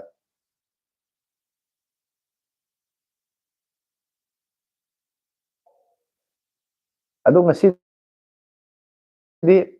ꯂꯥꯏꯚꯁꯦ ꯑꯩ ꯌꯥꯝ ꯀꯨꯏꯅꯗꯤ ꯊꯥꯔꯣꯏꯒꯦꯀꯣ ꯊꯤꯡꯕ ꯅꯪ 10 ꯊꯥꯗꯣꯏꯔꯣ ꯀꯩꯅꯣ ꯑꯩꯅ ꯈꯔ ꯉꯥꯡꯉꯒ ꯌꯨꯝ ꯄꯥꯜꯂꯝꯃꯗꯤ ꯏꯆꯥ ꯑꯣꯏꯕ ꯌꯥꯕꯅꯦ ꯉꯟꯅꯒ ꯌꯨꯝ ꯄꯥꯜꯂꯝꯕ ꯏꯆꯥ ꯑꯣꯏꯕ ꯌꯥꯕꯅꯦ ꯄꯥꯟꯗ꯭ꯔꯕꯅꯤꯅ ꯇꯣꯛꯑꯦ ꯍꯥꯏꯕ ꯑꯣ 12 ꯊꯥꯗꯣꯏꯅꯤ ꯍꯥꯏꯕꯅꯦ ꯊꯤꯡꯕꯗꯣ 10 ꯊꯥꯗꯣꯏ ꯅꯠꯇꯦ ꯃꯥꯁꯦ ꯊꯤꯡꯕ ꯍꯧꯖꯤꯛ ꯌꯥꯝ ꯀꯟꯅ ꯄꯥꯈꯪ ꯐꯒꯠꯂꯛꯄ ꯃꯇꯝꯅꯤ 12 ꯊꯥ ꯃꯇꯝꯁꯦ ꯄꯥꯈꯪ ꯍꯦꯛ ꯂꯥꯎꯕ ꯐꯒꯠꯂꯛꯄ ꯃꯇꯝ ꯍꯥꯏꯇꯥꯔꯦ ꯃꯤꯅ ꯍꯤꯡꯕ ꯉꯝꯗꯕ ꯇꯥꯏꯃꯤꯡ ꯑꯃꯈꯛꯅꯤ ꯃꯣꯏꯁꯦ ꯍꯧꯖꯤꯛ ꯂꯥꯏꯚꯁꯦ ꯌꯥꯝ ꯀꯨꯏꯅꯗꯤ ꯊꯥꯔꯣꯏꯒꯦ ꯍꯧꯖꯤꯛꯁꯦ ꯃꯤꯅꯤꯠ 40 ꯁꯨꯖꯜꯂꯛꯑꯦ ꯆꯥꯛꯁꯨ ꯆꯥꯗ꯭ꯔꯤꯕꯅꯤꯅꯀꯣ ꯉꯁꯤꯗꯤ ꯌꯥꯝ ꯑꯩꯗꯤ ꯏꯊꯥ ꯊꯥꯖꯗꯅ ꯃꯌꯥꯝꯁꯦ ꯑꯝꯇ ꯆꯪꯉꯔꯣꯏꯗ꯭ꯔꯥꯅ ꯈꯟꯕꯅꯤ ꯑꯗꯣ ꯃꯌꯥꯝ ꯂꯣꯏ ꯂꯥꯛꯄꯤꯔꯤꯁꯦ ꯌꯥꯝ ꯅꯨꯡꯉꯥꯏꯔꯦ ꯃꯊꯪ ꯁꯟꯗꯦꯗꯗꯤ ꯑꯃꯨꯛ ꯐꯖꯅ ꯑꯗꯩ ꯃꯊꯪꯗꯒꯤꯗꯤ ꯁꯣꯏꯗꯅ ꯑꯗꯨꯝ ꯀꯟꯇꯤꯅ꯭ꯌꯨꯁꯂꯤ ꯍꯞꯇꯥ ꯈꯨꯗꯤꯡꯒꯤ ꯊꯥꯅꯕꯁꯨ ꯑꯩ ꯇꯧꯔꯒꯦ ꯉꯁꯤꯗꯤ ꯉꯥꯏꯍꯥꯛꯇꯪ ꯃꯌꯥꯝꯁꯨ ꯋꯥꯔꯤ ꯁꯥꯟꯅꯒꯦ ꯃꯃꯥꯡ ꯍꯞꯇꯥ ꯑꯃ ꯑꯅꯤ ꯃꯃꯥꯡꯗ ꯊꯥꯔꯝꯕꯗꯣ ꯅꯦꯠꯋꯥꯔꯛꯁꯨ ꯌꯥꯝ ꯅꯨꯡꯉꯥꯏꯇꯦꯗꯅꯀꯣ ꯕꯠ ꯇꯧꯔꯀꯥꯟꯗ ꯑꯝꯇ ꯑꯩꯅ ꯉꯥꯡꯕꯁꯨ ꯇꯥꯗꯕ ꯃꯌꯥꯝ ꯀꯃꯦꯟ ꯏꯔꯛꯄꯁꯨ ꯑꯩꯅ ꯎꯔꯛꯇꯕ ꯈꯣꯠꯂꯛꯇꯕ ꯇꯧꯕꯗꯒꯤ ꯑꯩ ꯇꯨꯝꯈ꯭ꯔꯕꯅꯦꯕ ꯇꯟꯗꯅ ꯑꯗꯣ ꯍꯧꯖꯤꯛꯁꯨ ꯃꯉꯥꯏ ꯅꯦꯠꯋꯥꯔꯛꯇꯤ ꯌꯥꯝ ꯅꯨꯡꯉꯥꯏꯕꯗꯤ ꯑꯣꯏꯗꯦ ꯑꯗꯨꯒ ꯁꯤꯒꯤ ꯁꯣꯂꯨꯁꯟ ꯑꯃ ꯌꯥꯝ ꯊꯨꯅ ꯅꯦꯠꯋꯥꯔꯛꯀꯤ ꯁꯣꯂꯨꯁꯟ ꯑꯃ ꯍꯥꯏꯇꯥꯔꯦ ꯋꯥꯏ ꯐꯥꯏꯒꯨꯝꯕ ꯑꯃ ꯑꯦꯌꯔ ꯐꯥꯏꯕꯔꯒꯨꯝꯕ ꯑꯃꯒꯤ ꯁꯣꯂꯨꯁꯟ ꯑꯃ ꯇꯧꯔꯒꯀꯣ ꯂꯥꯏꯐꯁꯦ ꯊꯥꯕ ꯃꯇꯝꯗ ꯌꯥꯝ ꯅꯨꯡꯉꯥꯏꯅ ꯆꯞꯇꯅꯕ ꯁ꯭ꯃꯨꯠ ꯑꯣꯏꯅ ꯑꯗꯨꯝꯕ ꯑꯃ ꯇꯧꯅꯕꯗꯤ ꯑꯩ ꯀꯟꯅ ꯁꯦꯝꯃꯤ ꯑꯗꯨ ꯁꯦꯝꯃꯒꯗꯤ ꯑꯗꯨꯝ ꯁꯣꯏꯗꯅꯕꯒꯤꯁꯨ ꯑꯗꯨꯝ ꯊꯥꯔꯛꯑꯅꯤ ꯍꯥꯏꯇꯥꯔꯦ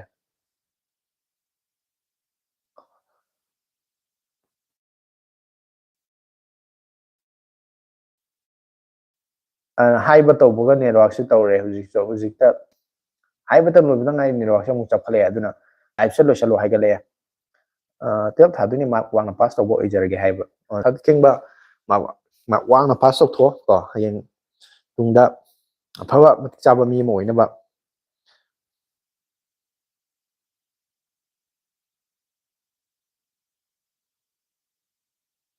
ꯀꯥꯃꯨꯛ ꯆꯠꯂꯦ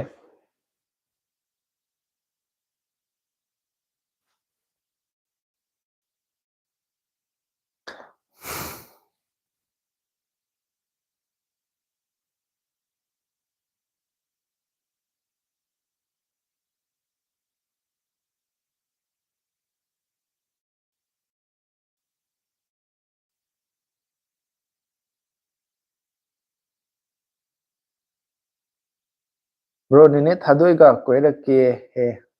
ꯑꯩ ꯈꯜꯂꯤꯕꯅꯤꯀꯣ ꯀꯣꯏꯔꯛꯑꯣ ꯑꯗꯨꯝ ꯌꯥꯏ ꯀꯩꯗꯧꯕꯒꯤ ꯑꯣꯖꯥ ꯑꯗꯨꯝ ꯁꯤꯟꯕꯤꯔꯛꯑꯣ ꯑꯩꯈꯣꯏ ꯉꯥꯏꯖꯔꯒꯦ ꯉꯥꯏꯖꯔꯤ ꯍꯣꯏ ꯑꯗꯨꯝ ꯑꯩ ꯚꯤꯗꯤꯑꯣ ꯑꯣꯏꯅ ꯁꯦꯝꯕ ꯉꯝꯅꯕꯁꯨ ꯑꯗꯨꯝ ꯍꯣꯠꯅꯖꯔꯛꯀꯦ ꯅꯦꯠꯋꯥꯔꯛ ꯌꯥꯗꯕꯒꯤ ꯏꯁꯨꯗꯣ ꯁꯤꯝꯗꯒꯤ ꯑꯩꯈꯣꯏꯒꯤ ꯐꯣꯟꯗꯒꯤ ꯇꯧꯕꯁꯤꯡꯁꯦ ꯖꯤꯑꯣꯒꯤꯁꯦ ꯃꯐꯝ ꯑꯌꯥꯝꯕꯗꯗꯤ ꯈꯔꯕꯨꯗꯤ ꯄ꯭ꯔꯣꯕ꯭ꯂꯦꯝ ꯂꯩꯌꯦꯕꯀꯣ ꯑꯗꯣ ꯑꯩꯅ ꯂꯩꯔꯤꯕ ꯂꯣꯀꯦꯁꯟꯁꯦ ꯄꯥꯔꯇꯤꯀꯨꯂꯔ ꯂꯣꯀꯦꯁꯟꯁꯦ ꯀꯃꯥꯏꯅ ꯇꯧꯕꯅꯣ ꯈꯪꯗꯦ ꯅꯦꯠꯋꯥꯔꯛꯁꯦ ꯌꯥꯝ ꯅꯨꯡꯉꯥꯏꯇꯦꯕ ꯑꯗꯨꯗꯨꯅꯁꯨꯅꯦꯕ ꯍꯧꯖꯤꯛ ꯂꯥꯏꯚ ꯊꯥꯕꯒꯨꯝꯕꯗ ꯑꯗꯩꯗꯤ ꯑꯃ ꯇꯧꯕꯗ ꯌꯥꯝ ꯆꯞꯇꯅ ꯈꯣꯠꯇꯅ ꯇꯧꯕꯗ ꯑꯩꯉꯣꯟꯗꯁꯨ ꯌꯥꯝ ꯅꯨꯡꯉꯥꯏꯇꯦꯕ ꯑꯗꯨꯅ ꯑꯩꯁꯨ ꯄꯥꯛꯇꯤ ꯇꯧꯗꯕꯅꯦ ꯄꯨꯡ ꯊꯦꯡꯉꯦ ꯒꯨꯗ ꯅꯥꯏꯠ ꯍꯥꯏꯌꯦꯀꯣ ꯍꯣꯏ ꯒꯨꯗ ꯅꯥꯏꯠ ꯑꯣꯏꯔꯁꯦ ꯑꯩꯁꯨ ꯂꯥꯏꯐꯁꯦ ꯂꯣꯏꯁꯤꯜ ꯄꯨꯡ ꯀꯌꯥ ꯇꯥꯔꯒꯦ ꯑꯝꯇ ꯌꯦꯡꯒꯦ 11:12 ꯇꯥꯔꯦ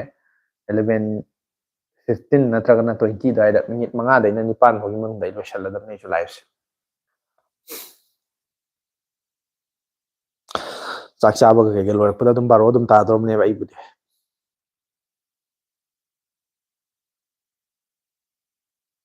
ꯊꯦꯡꯉꯦꯀꯣ ꯅꯤꯡꯊꯝꯊꯥꯒꯤ ꯃꯇꯝꯒ ꯑꯣꯏꯕꯒ ꯉꯟꯅ ꯃꯝꯕꯒ ꯑꯗꯩꯗꯤ ꯏꯪꯕꯒ ꯑꯍꯤꯡ ꯅꯣꯡꯌꯥꯏ ꯌꯥꯝ ꯊꯦꯡꯕ ꯍꯥꯏꯗꯣ ꯑꯣꯏꯔꯕꯅꯦꯕ ꯏꯕꯨꯡ ꯑꯩꯗꯤ ꯉꯁꯤꯁꯦ ꯏꯕꯨꯡꯒꯤ ꯂꯥꯏꯔꯤꯛ ꯂꯩ ꯀꯥꯎꯊꯣꯛꯑꯦ ꯃꯥꯅꯦ ꯇꯣꯏꯅ ꯑꯗꯨꯝ ꯊꯥꯗ꯭ꯔꯕꯅꯤꯅ ꯆꯤꯡꯕ ꯑꯣꯏꯖꯔꯣ ꯅꯨꯄꯤꯁꯨ ꯐꯪꯕ ꯑꯣꯏꯖꯔꯣ ꯍꯥꯏꯔꯤ ꯂꯥꯏꯔꯤꯛꯁꯨ ꯑꯗꯨꯝ ꯊꯥꯗ꯭ꯔꯕꯅꯤꯅ ꯇꯣꯏꯅ ꯊꯥꯗ꯭ꯔꯕꯅꯤꯅ ꯀꯥꯎꯗꯣꯏꯅꯦ ꯑꯗꯨꯒ ꯊꯥꯔꯝꯃꯔꯣꯏꯅ ꯑꯁꯥ ꯈꯜꯂꯨꯗꯕ ꯍꯥꯏꯇꯥꯔꯦꯅꯦꯀꯣ ꯅꯤꯡꯗꯤ ꯅꯤꯡꯁꯤꯡꯉꯒ ꯊꯥꯔꯝꯃꯔꯣꯏꯗ ꯀꯩꯁꯨ ꯍꯥꯏꯅ ꯆꯪꯉꯛꯇꯕꯒꯁꯨ ꯑꯗꯨꯝ ꯌꯥꯎꯔꯝꯗꯣꯏꯅꯦ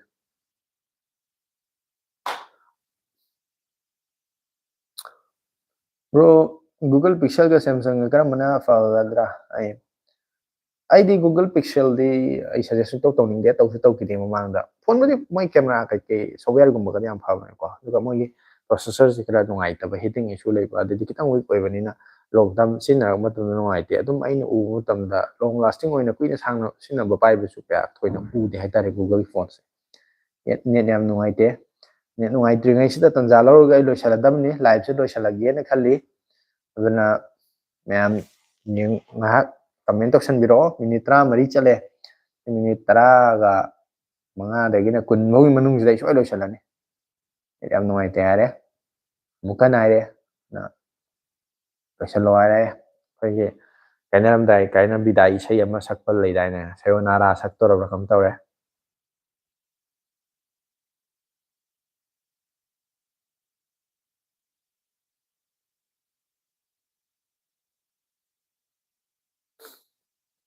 like masing sina kadora ba hai like masing ji masina ham boy bini cham kana haidre mathang de de like toro na so aina so haidrobne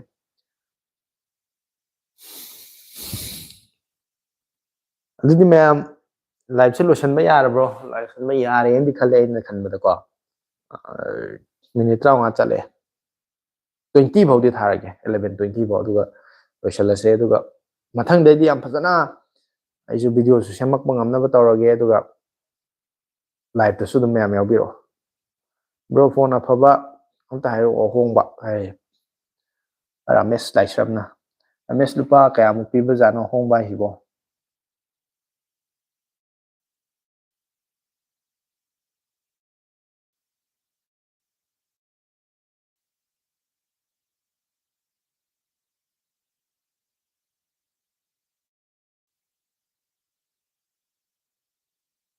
ꯅꯨꯡꯊꯤꯡꯒꯨꯝꯕꯗꯤ ꯀꯨꯏꯅ ꯄꯥꯏꯕ ꯅꯨꯡꯉꯥꯏꯇꯕ꯭ꯔꯥ ꯅꯨꯡꯊꯤꯡꯒꯨꯝꯕꯗꯤ ꯐꯣꯟ ꯑꯗꯨꯝ ꯐꯩ ꯁꯣꯕꯔꯒꯁꯨ ꯅꯨꯡꯉꯥꯏ ꯑꯗꯨ ꯊꯣꯛꯄꯗꯣ ꯑꯗꯨꯃꯥꯏꯅ ꯈꯔꯗꯤ ꯊꯣꯛꯂꯛꯑꯅꯤ ꯃꯣꯏ ꯑꯗꯨꯒꯤ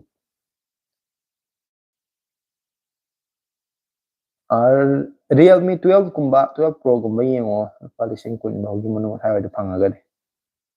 ꯁꯦꯝꯁꯪ S24 ꯒ iPhone 17 ꯀꯔꯝꯕꯅ ꯐꯒꯗꯒꯦ iPhone 17 ꯌꯥꯝ ꯐꯔꯅꯤ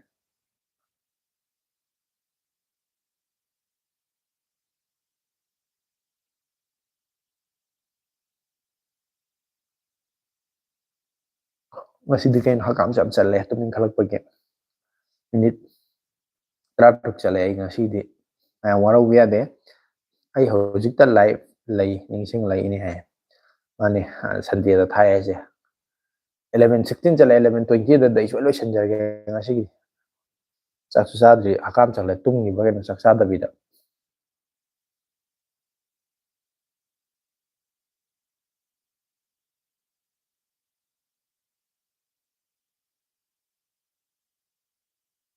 ꯃꯌꯥꯝ ꯆꯦꯅꯦꯜ ꯁꯕꯁꯀ꯭ꯔꯥꯏꯕ ꯇꯧꯗ꯭ꯔꯤꯕ ꯑꯅꯧꯕ ꯊꯦꯡꯅꯕꯒ ꯌꯥꯎꯔꯗꯤ ꯁꯕꯁꯀ꯭ꯔꯥꯏꯕ ꯇꯧꯁꯜꯂ ꯊꯝꯕꯤꯌꯨꯀꯣ ꯚꯤꯗꯤꯑꯣ ꯅꯨꯡꯉꯥꯏ ꯅꯨꯡꯉꯥꯏꯕ ꯁꯦꯝꯃꯛꯑꯗꯕꯅꯦ ꯑꯩ ꯁꯤꯗꯒꯤꯗꯤ ꯑꯩ ꯁꯦꯝ ꯍꯧꯔꯛꯇ ꯍꯧꯒꯠꯂꯛꯑꯒꯗꯤꯀꯣ ꯑꯩꯁꯨ ꯈꯔꯗꯤ ꯁꯨꯝ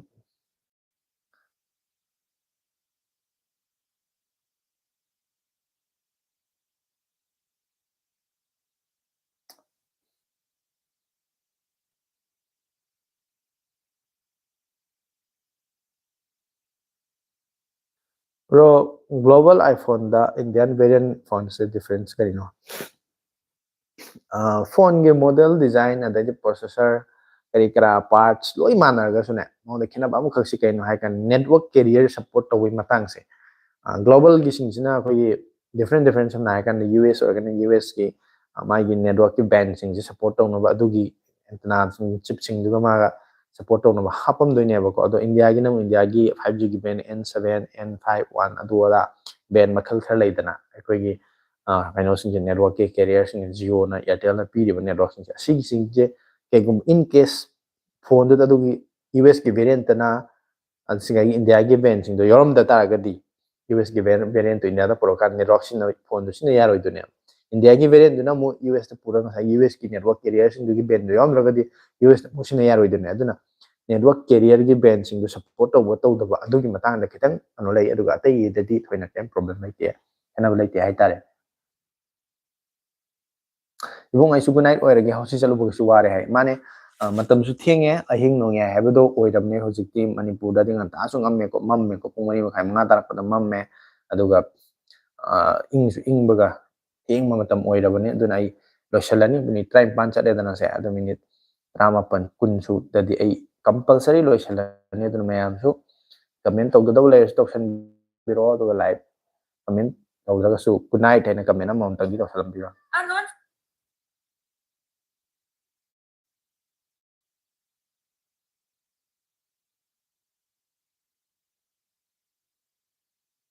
ꯑꯗꯨꯗꯤ ꯃꯌꯥꯝ 19 ꯍꯥꯏꯕꯁꯦ 20 ꯆꯠꯄꯒ ꯆꯞ ꯃꯥꯟꯅꯔꯒꯨꯝꯕꯅꯤ ꯁꯦꯀꯦꯟ ꯈꯔꯇ ꯉꯥꯏꯔꯦ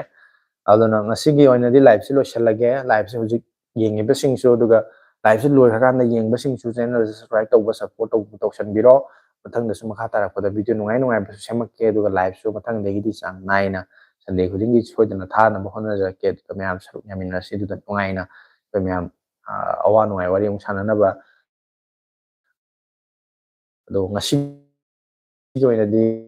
ꯄꯨꯡꯁꯤꯁꯨ ꯊꯦꯡꯖꯤꯜꯂꯛꯄꯒ ꯂꯣꯏꯅꯅ ꯍꯥꯏꯕꯗꯣ ꯍꯧꯖꯤꯛꯁꯦ 11:19ꯒ ꯁꯦꯀꯦꯟ ꯈꯔ ꯆꯠꯂꯦ ꯑꯗꯨꯗ 20ꯁꯦ ꯇꯥꯕꯒ ꯂꯣꯏꯁꯤꯟꯖꯔꯒꯦ ꯃꯊꯪꯒꯤꯗ ꯂꯥꯏꯚꯇ ꯑꯃꯨꯛ ꯉꯥꯏꯔꯒ ꯂꯩꯕꯤꯔꯝꯃꯣ ꯃꯊꯪꯒꯤ ꯂꯥꯏꯚꯇ ꯅꯨꯡꯉꯥꯏꯕ